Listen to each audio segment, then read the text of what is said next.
প্রিয় শিক্ষার্থীরা, আসসালামু আলাইকুম। সবার কী অবস্থা? সবাই কেমন আছো? আশা করি তোমরা সবাই অনেক অনেক বেশি ভালো আছো।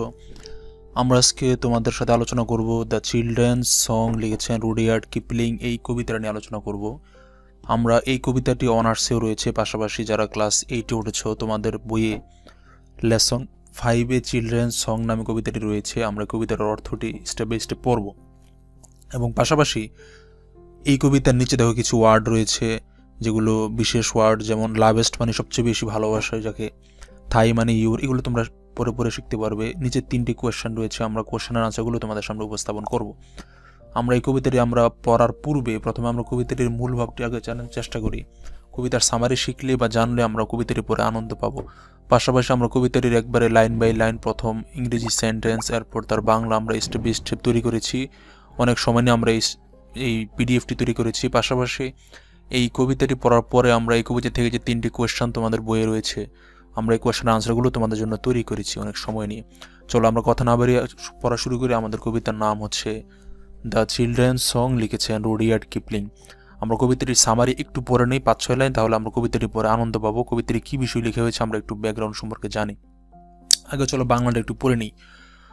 বাংলা সামারিতে আমরা এইভাবে পড়তে পারি কবিতার মূল ভাব। এই কবিতায় মাতৃভূমি এবং স্রষ্টার প্রতি ভালোবাসা, কর্তব্য এবং প্রতিজ্ঞার কথা বলা হয়েছে।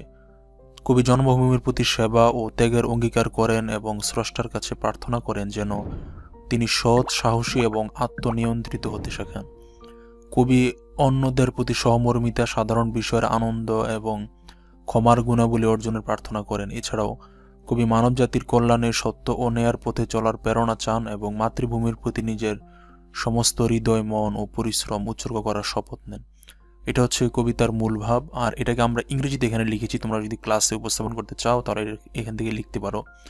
This poem speaks of love, duty and commitment to the motherland and the creator. The poet pledges to serve and sacrifice for the motherland and praise to the creator for guidance to become honest, courageous and self disciplined. এই যে সামারিটা লিখেছি ইংরেজিতে, এই সামারিটাই মূলত বাংলা হচ্ছে নিচেরটা। আমরা বাংলাটা পড়েছি, তোমরা ইংরেজিটা চাইলে পড়ে নিতে পারো। চলো আমরা কথা না বাড়িয়ে মূল কবিতা, আমাদের পোয়েমটা শুরু করি। প্রথম কবি বলছেন, land of our birth we pledge to thee. আমাদের জন্মভূমি, তোমাকে আমরা শপথ করি। Our love and toil in the years to be. ভবিষ্যৎ জীবনের প্রতি ভালোবাসা ও পরিশ্রমের। When we are grown and take our place. যখন আমরা বড় হব এবং আমাদের স্থান নেব। As man and women with our race. পুরুষ এবং নারীরূপে আমাদের জাতির কাছে। এখানে জন্মভূমির প্রতি যে ভালোবাসা, টান, দায়িত্ববোধ, কর্তব্যবোধ, এই বিষয়টাকে কবি প্রথম 4টি লাইন দ্বারা উপস্থাপন করেছেন। এরপর বলা হয়েছে, father in heaven who lovest all. স্বর্গের পিতা যিনি সকলকে ভালোবাসেন। এখানে ফাদার বলতে এরা সৃষ্টিকর্তাকে বুঝিয়েছেন। ও হেল্প দাই মানে your children when they call. ওহ, তুমি সাহায্য করো তোমার সন্তানদের যখন তারা ডাকে। অর্থাৎ আমরা যখন ডাকি তখন সৃষ্টিকর্তা আমাদেরকে সন্তানের মতোই আমাদেরকে ডাকে সাড়া দেন। তারা কিন্তু তারা কোনো কোনো ধর্মে কিন্তু সৃষ্টিকর্তার প্রতিনিধি সন্তান হিসেবে তারা উপভোগ করে। আমরা মুসলমানরা কিন্তু এই ধরনের কথাবার্তা বলি না। এটা সম্পূর্ণ একটি কঠিন একটি গুণের অন্তর্ভুক্ত হবে যদি আমরা বলি আমরা সৃষ্টিকর্তার সন্তান। তারা এটা কবিতার অর্থ বোঝাতে, মূলত গভীরতা বোঝাতে এই ধরনের কথা বলেছেন, যে সৃষ্টিকর্তার সন্তান হিসেবে আমরা তাকে ডাকি, তিনি আমাদের ডাকে সাড়া দেন। That they may build from age to age. যাতে তারা যুগ থেকে যুগে গড়ে তুলতে পারে। অ্যান আনডিফিল্ড হেরিটেজ, একটি অকলঙ্কিত ঐতিহ্য। Teach us to bear the yoke in youth. আমাদের শিখাও তারুণ্যে বোঝা বহন করতে। With steadfastness and careful truth. অটলতা এবং যত্নশীল সততার সঙ্গে। That in our time thy grace may give. যাতে আমাদের সময়ে তোমার অনুগ্রহ প্রদান করে। The truth whereby the nations live. যে সত্য যা জাতির জীবন ধারণ করে। Teach us to rule ourselves alway. আমাদের শিখাও নিজেকে শাসন করতে সর্বদা। সৃষ্টিকর্তার প্রতি প্রার্থনা করা হচ্ছে এখানে।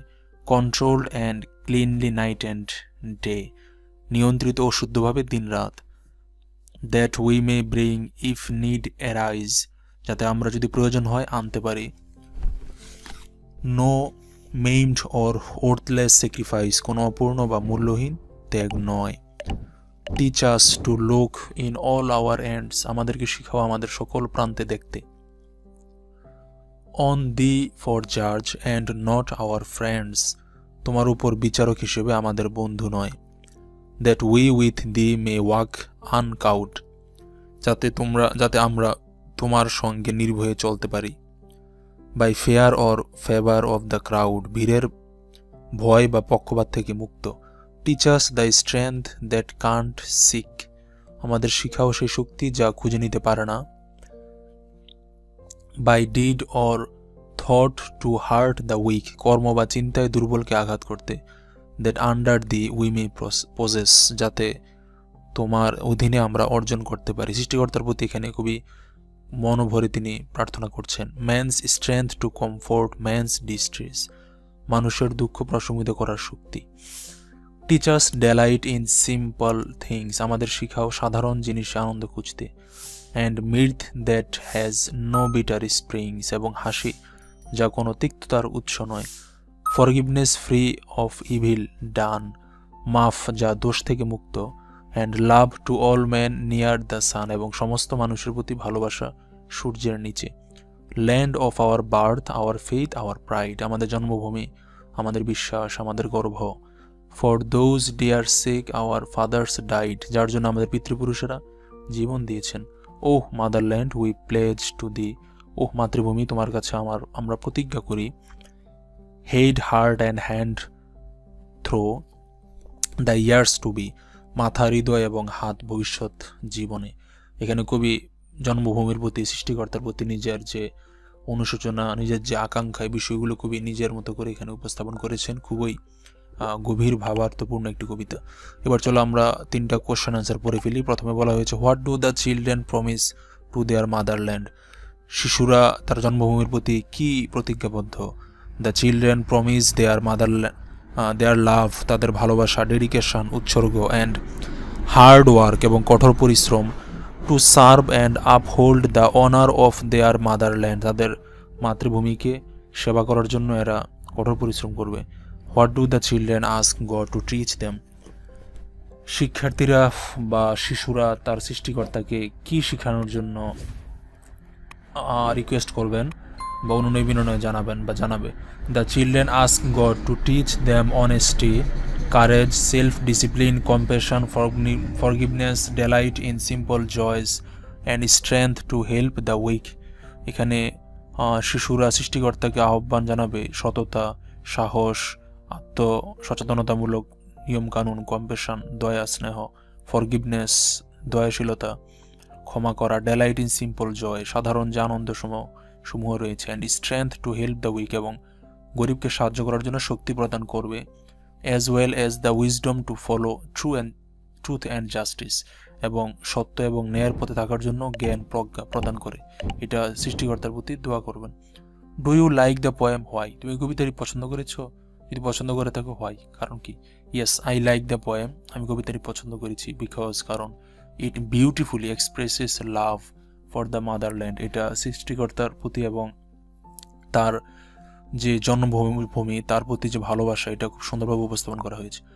ডেভোশন টু ডিউটি, এবং তার প্রতি কর্তব্য। And the pursuit of Nobel virtue, এবং যে মহৎ যে গুণাবলী রয়েছে সেটাই উল্লেখ করা হয়েছে। ইন্সপায়ারিং ইউনিটি, এবং একতা, সম্পৃক্ততা এবং একত্ববাদ, সবাই মিলেমিশে থাকে, এটাকে ইন্সপায়ার করা হয়েছে। অ্যান্ড সেলফ ইমপ্রুভমেন্ট, এবং নিজেকে আরও বেশি ইমপ্রুভ বা নিজেকে আরও বেশি আপডেট করার জন্য, আরও বেশি খাপ খাওয়ানোর জন্য এখানে মূলত কবি আমাদেরকে আহ্বান করেছেন।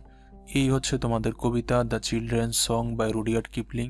মূলত এই কবিতাটি সৃষ্টিকর্তার প্রতি যে নিজের যে ভাব এবং সৃষ্টিকর্তার প্রতি যে কর্তব্য, প্রজ্ঞা, এই বিষয়গুলো বলা হয়েছে। পাশাপাশি তোমার দেশের প্রতি যে দায়িত্ব, কর্তব্য, সেটা করার জন্য সৃষ্টিকর্তার কাছে দোয়া বা প্রার্থনা করা হয়েছে।